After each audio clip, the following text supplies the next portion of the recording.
Hello friends, आप लोग का स्वागत है रोहित रेलवे TM4 क्लास में। इस क्लास में दोस्तों आप लोग को किसी भी एग्जाम का प्रीवियस ईयर क्वेश्चन पेपर कराया जाता है। तो चलिए आज की क्लास को स्टार्ट करते हैं। क्वेश्चन को बड़ा कर लेते हैं दोस्तों। तो आज का पहला प्रश्न है कि पृथ्वी का कौन सा भाग मैग्मा का मुख्य स्रोत है। पृथ्वी का कौन सा भाग मैग्मा का मुख्य स्रोत है। तो इसका राइट आंसर है ऑप्शन डी हो जाएगा दोस्तों, मेंटल। ठीक है दोस्तों, पृथ्वी का 3 परत होते हैं दोस्तों, कौन कौन। तो crust, mental, core. Crust, crust, mental, core दोस्तों, ठीक ना। कोर, क्रस्ट को हिंदी में बोला जाता है भूपरपट्टी, और मेंटल को आवरण, और कोर को आपका कोर। यानी ये बाहरी परत हो गया। पृथ्वी का बाहरी परत कौन सा है, ये क्रस्ट। और मेंटल जो हो गया मध्य पार्ट, और ये दोस्तों कोर जो कि पृथ्वी के आंतरिक भाग है दोस्तों, ठीक है। तो पृथ्वी का कौन सा भाग मैग्मा का मुख्य स्रोत है। तो इसका राइट आंसर ऑप्शन डी हो जाएगा, मेंटल। ठीक है, यहाँ पर भी दिया हुआ है, आप लोग देख सकते हैं कि भूपरपट्टी का भाग बाहरी भाग है। यानी जो पृथ्वी का बाहरी भाग को भूपरपट्टी कहते हैं। कोर जो कि आंतरिक पार्ट है, और भूपरपट्टी का आंतरिक भाग यही कोर है दोस्तों, ठीक ना, याद रहेगा। नेक्स्ट क्वेश्चन है कि ग्लोब पर अक्षांश की सबसे लंबी रेखा इनमें से कौन सी है। ग्लोब यानी जो मानचित्र है, ग्लोब पर अक्षांश की सबसे लंबी रेखा इनमें से कौन सी है। तो इसका राइट आंसर ऑप्शन बी हो जाएगा, भूमध्य रेखा। भूमध्य रेखा आप लोग जानते हैं, जैसे मान लेते हैं कि ये ग्लोब हो गया, ग्लोब के बीचों बीच जो रेखा है वो भूमध्य रेखा है। इसी को विषुवत रेखा भी कहते हैं। इसके जो अगर मान लेते हैं कि ऊपर जाइएगा, उत्तर में 23.5 डिग्री जाइएगा तो वो कर्क रेखा हो जाएगा। कि भूमध्य रेखा के उत्तर दिशा में अगर रहेगा 23.5 डिग्री अक्षांश को क्या कहेंगे, तो ये कर्क रेखा। और दक्षिण दिशा में, भूमध्य रेखा के दक्षिण दिशा में अगर रहेगा तो ये दक्षिणी अक्षांश, ये जो है ना दक्षिण अक्षांश को क्या कहते हैं, मकर रेखा। 23.5 डिग्री उत्तरी अक्षांश को कर्क रेखा, और 23.5 डिग्री दक्षिणी अक्षांश को मकर रेखा।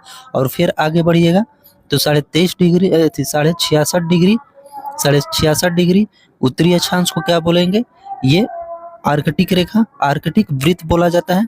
और 66.5 डिग्री दक्षिणी अक्षांश को क्या बोलते हैं, अंटार्कटिका वृत्त बोलते हैं, ठीक है, अंटार्कटिक वृत्त।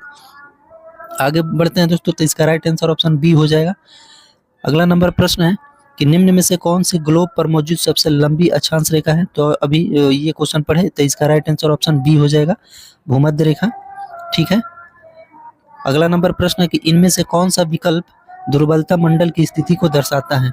इनमें से कौन सा विकल्प दुर्बलता मंडल की स्थिति को दर्शाता है। तो इसका राइट आंसर ऑप्शन बी हो जाएगा, स्थल मंडल के नीचे। स्थल मंडल के नीचे के भाग को दुर्बलता मंडल की स्थिति को दर्शाता है। नेक्स्ट क्वेश्चन है कि ITCZ भूमध्य रेखीय अक्षांशों में कम दाब वाली व्यापक गर्त है। तो ITCZ का पूर्ण रूप क्या है, यानी ITCZ का फुल फॉर्म क्या है। तो inter tropical convergence zone, inter tropical convergence zone हो जाएगा दोस्तों। तो इसका राइट आंसर ऑप्शन ए हो जाएगा दोस्तों। ये सभी जितने भी क्वेश्चन है RRB NTPC ग्रुप डी में पूछेगा सभी प्रश्न है। LP का भी प्रश्न इसमें पूछा गया है। RPF कांस्टेबल JEE का भी प्रश्न पूछा गया है, ठीक है। तो इस क्लास को आप लोग पूरा वॉच करिएगा, बहुत ही मजा आने वाला है। और इस क्लास में किसी भी एग्जाम का प्रीवियस ईयर क्वेश्चन पेपर और प्रैक्टिस सेट कराया जाता है, ठीक है। नेक्स्ट क्वेश्चन है कि जल वृत्त क्या है। जल वृत्त क्या है, तो इसका राइट आंसर ऑप्शन सी हो जाएगा कि कठोर चट्टान की परतों के बीच भूमिगत पानी जमा होता है, उसी को जल वृत्त कहा जाता है।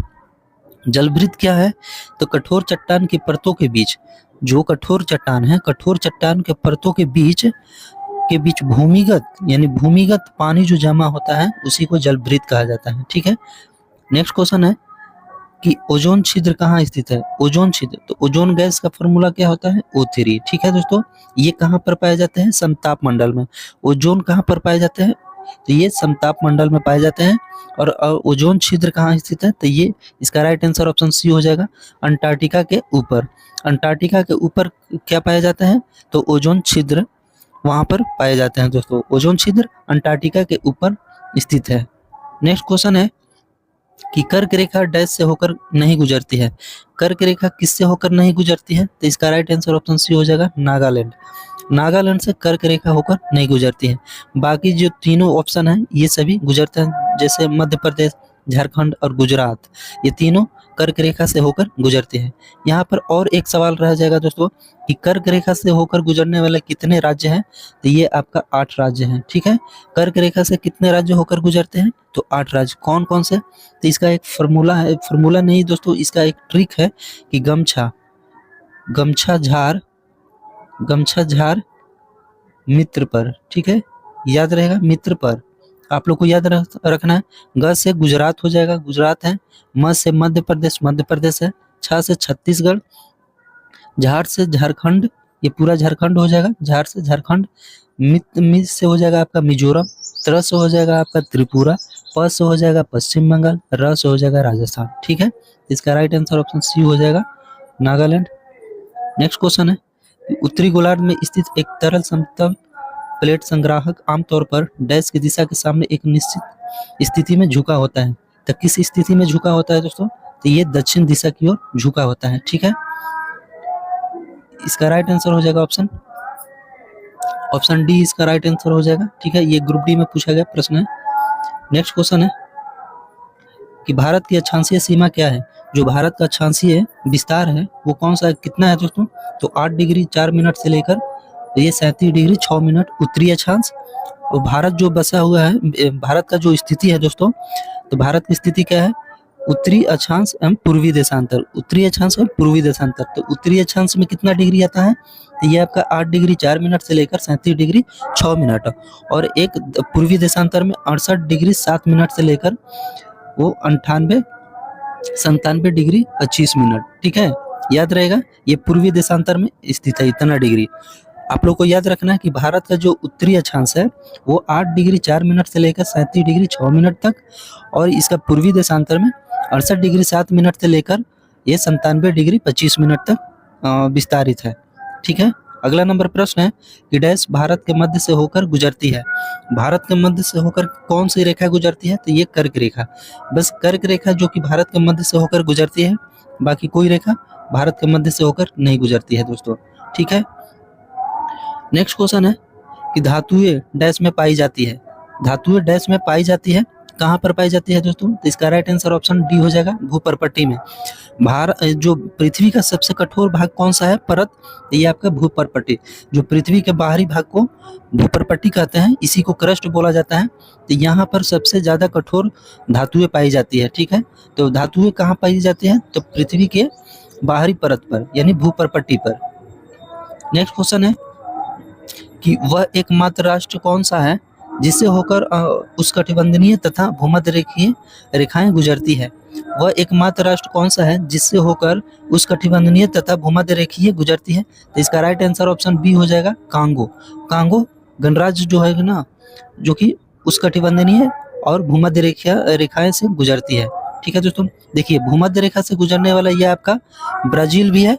ठीक ना, ब्राजील भी है आपका, ये इंडोनेशिया भी है। ठीक ना, ये ब्राजील और इंडोनेशिया जो कि ये दोनों गुजरती है भूमध्य रेखा से। कांगो भी है आपका। नेक्स्ट क्वेश्चन है कि अंतर्राष्ट्रीय तिथि रेखा से होकर गुजरती है कितने डिग्री, तो 180 डिग्री ग्रीनविच से, 180 डिग्री ग्रीनविच। ठीक ना, अंतर्राष्ट्रीय तिथि रेखा, इसी को प्रधान मध्य रेखा बोला जाता है, प्रधान मध्य रेखा बोला जाता है 180 डिग्री ग्रीनविच को। नेक्स्ट क्वेश्चन है कि भूमध्य रेखा में मरुस्थल में वृक्षारोपण कठिन होने का कारण क्या है। मरुस्थल जैसे रेगिस्तान में वृक्षारोपण कठिन होने का कारण क्या है, तो वहां पर वृक्ष रोपना बहुत ही कठिन हो जाता है दोस्तों, क्योंकि यहाँ पर निम्न वृष्टि होती है, यानी लो रेनफॉल होता है, यानी वर्षा जो होती है बहुत कम मात्रा में होती है, इसलिए मरुस्थल में वृक्ष को रोपना बहुत ही कठिन है दोस्तों। नेक्स्ट क्वेश्चन है कि प्लेट विवर्तनिकी क्या है। प्लेट विवर्तनिकी क्या है, तो इसका राइट आंसर ऑप्शन ए हो जाएगा, महाद्वीपों को आधार देने वाली सतहों की सक्रियता। ठीक है, प्लेट विवर्तनिकी क्या है, ये प्लेट टेक्टोनिक इसको इंग्लिश में बोला जाता है। तो ये क्या है दोस्तों, तो महाद्वीपों को आधार देने वाली सतहों की सक्रियता, उसी को बोला जाता है दोस्तों प्लेट विवर्तनिकी। ठीक ना, नेक्स्ट क्वेश्चन है कि स्थलाकृति और परिदृश्य के बीच सही फर्क कौन सा है। स्थलाकृति और परिदृश्य के बीच सही फर्क क्या है, तो इसका राइट आंसर ऑप्शन ए हो जाएगा, कि स्थलाकृति स्वाभाविक है और परिदृश्य मनुष्य की बनाई संरचना है। दोस्तों बहुत ही बढ़िया प्रश्न है कि स्थलाकृति और परिदृश्य के बीच सही फर्क क्या है। तो स्थलाकृति जो होती है दोस्तों ये स्वाभाविक होता है यानी नेचुरल होता है, और परिदृश्य जो होता है ये मनुष्य के द्वारा बनाई गई संरचना है। दोस्तों आप लोग कमेंट करके जरूर बताइएगा कि आप लोग को ये क्लास कैसा लग रहा है और इसमें क्या सुधार करने की ज़रूरत है। आप लोग किस चीज़ की तैयारी करते हैं आप लोग कमेंट बॉक्स में ज़रूर बताइएगा कि ठीक ना, कि आप लोग किस एग्ज़ाम की तैयारी करते हैं और क्या आप लोग को पढ़ना है वो भी आप बता दीजिएगा। ठीक है दोस्तों, तो आज की क्लास में इतना ही था आज के लिए। जय हिंद।